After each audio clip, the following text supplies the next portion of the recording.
So the truth has now been revealed. According to multiple sources, President Biden is cowardly waiting in the corner. He does not want to come out and dictate any terms. Now, here's what's happening. The President of the United States, according to multiple sources, is pretty much hiding. He does not want to come out and dictate what Israel does. He does not want to provide an answer and a response to Iran. He wants to wait. And according to reports, he is waiting for other countries in NATO to step up and not allow him, President of the United States, to be the one in control. Now, I want to address what's going on right here because something happened today. We also have some clips I want to play you from Lloyd Austin. Again, very important what he's saying and what we are now hearing in multiple outlets. So again, all I ask is one thing. Takes 2 seconds. Go ahead, hit that like button if you enjoy these daily updates. And now, let's begin.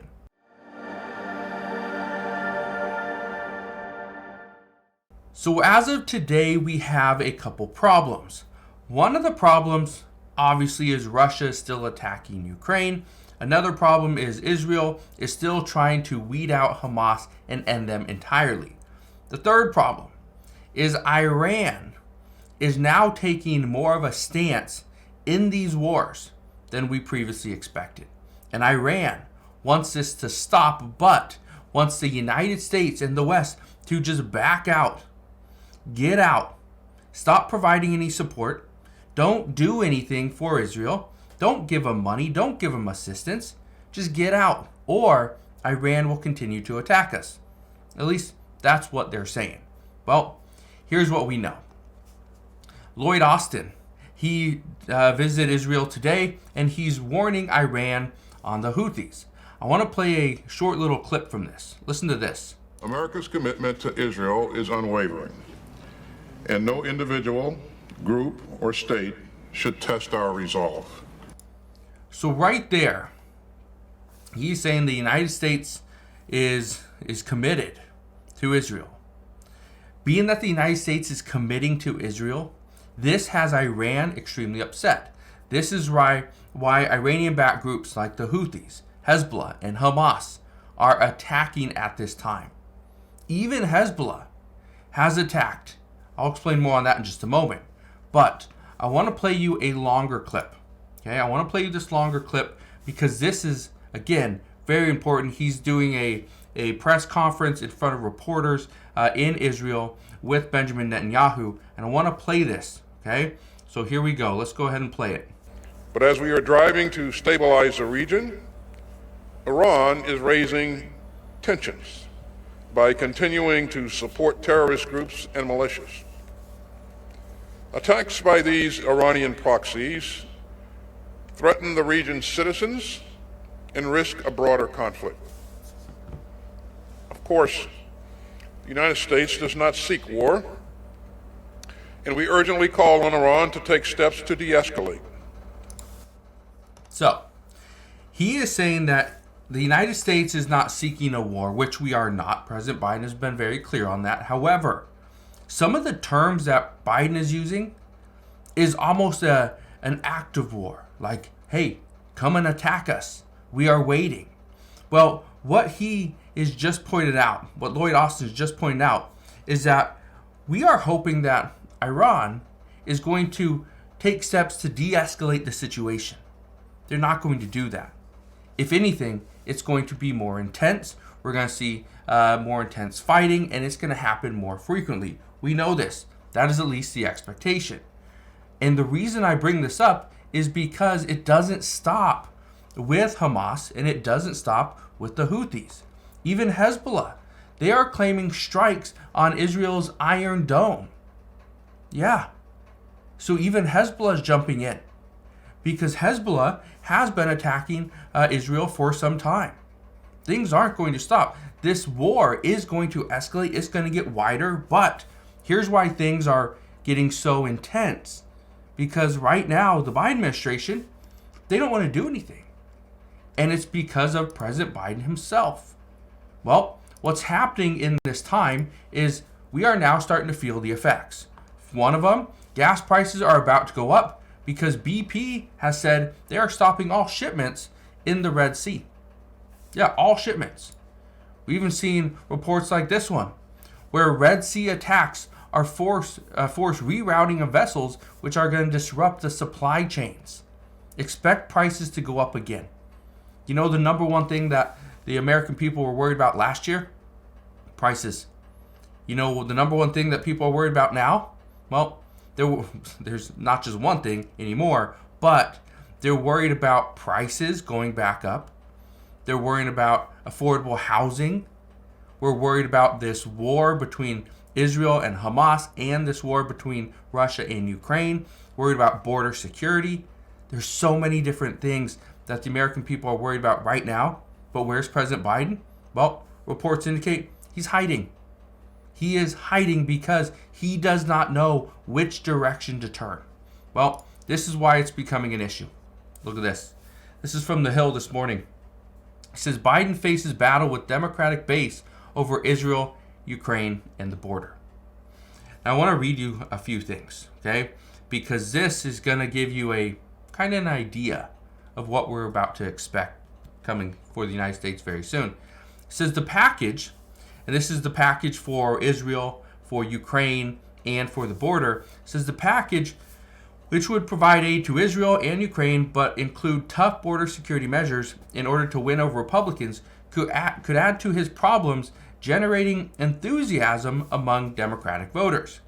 It says Biden's readiness to embrace a deal appears to be part of a calculation that he needs to appeal more to moderate and independent voters to win re-election, giving the persistent skepticism among many younger progressives about a second Biden term.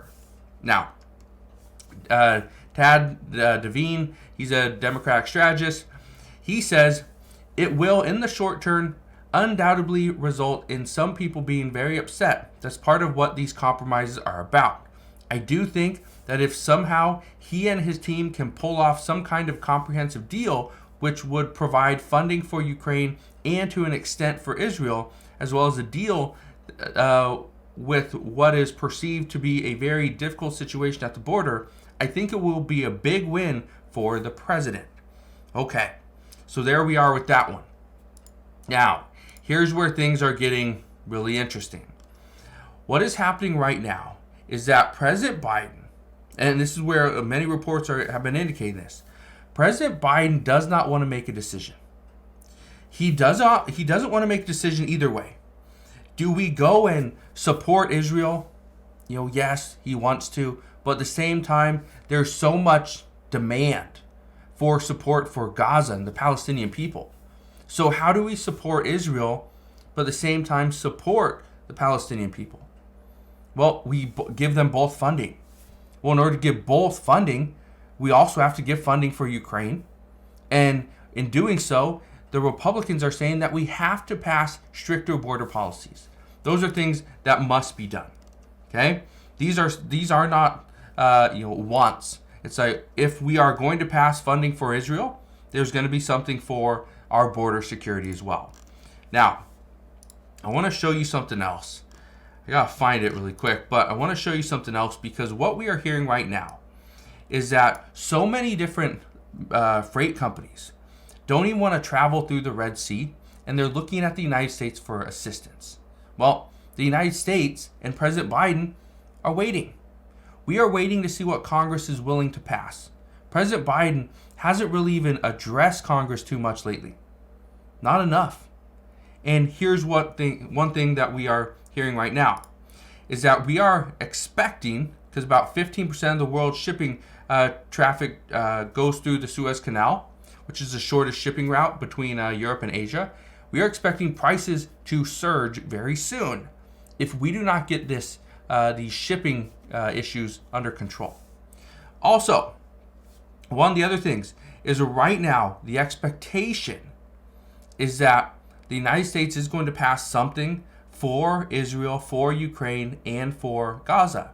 The problem is it probably will not happen for about another month because the United States has a federal funding bill that has to be passed by January 19th. That's in 1 month from tomorrow. That's a big issue. The other big issue is that President Biden, you're not going to see him too much. We are not going to see the president too much coming out and giving these statements because reports indicate he wants to hide. He does not want to come out and dictate which direction the United States is going to go. Are we going to support these countries, or are we going to support the American people, or are we just going to wait and see what happens? Because here's what we are now hearing.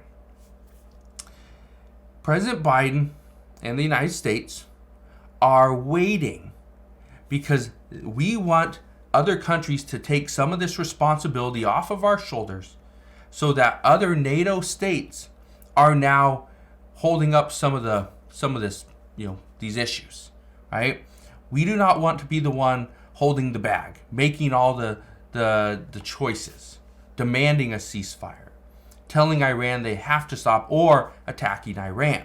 Now, multiple countries, and one of the countries is Norway. Norway has stated they will provide naval officers, and other NATO states have said they are considering support as well to ensure that the Red Sea is safe, the Suez Canal continues to operate, and that our supply chains don't get disrupted. That is what President Biden has been waiting on, for other countries to step up. But while he is waiting, when some say that he is cowardly, hiding in a corner, many people are asking, why did you not just ask other NATO states to offer their support as well? Because right now, being 1 year away from a presidential election, he just can't do it. That's the question. He is the leader of this country, and yet he didn't even want to ask.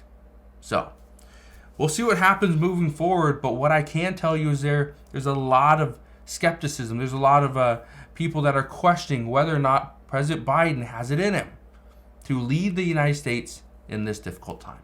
So, that's where we're at this time. As always, as I know more, I promise I'll come back on and share all the latest news and updates, but that is what we know as of today. So again, thank you guys for watching. Consider subscribing, and I'll see you guys on the next one.